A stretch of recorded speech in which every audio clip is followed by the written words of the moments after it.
আজ তারিখ 11 মার্চ। আবহাওয়ার বড় খবর দিল আবহাওয়া দপ্তর। আগামী 2 দিন তাপমাত্রা আরও বাড়বে রাজ্যে, ফলে বাড়বে আর্দ্রতাজনিত অস্বস্তি। কোন জেলায় কীরকম আবহাওয়া থাকবে, কি জানিয়েছে হাওয়া অফিস, সবকিছু জানিয়ে দেব এই ভিডিওতে।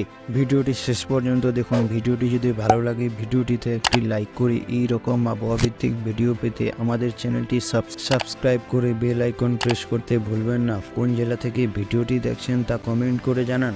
লাফিয়ে লাফিয়ে বাড়ছে তাপমাত্রা। গত কয়েকদিন ধরে তাপমাত্রা অনেকটাই বেড়েছে, যার ফলে অনেক জায়গায় হালকা তাপপ্রবাহের পরিস্থিতি তৈরি হয়েছে। হাওয়া অফিসের পূর্বাভাস অনুযায়ী আগামী 2 দিন তাপমাত্রা আরও বাড়বে।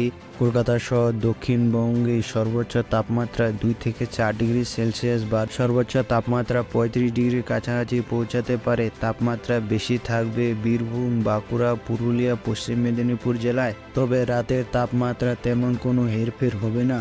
উত্তরবঙ্গের ক্ষেত্রেও বিভিন্ন জেলাগুলিতে তাপমাত্রা 2 থেকে 3 ডিগ্রি সেলসিয়াস বাড়তে পারে। বাতাসে জলীয় বাষ্পের পরিমাণ বেশি থাকায় হালকা আর্দ্রতাজনিত অস্বস্তি থাকবে।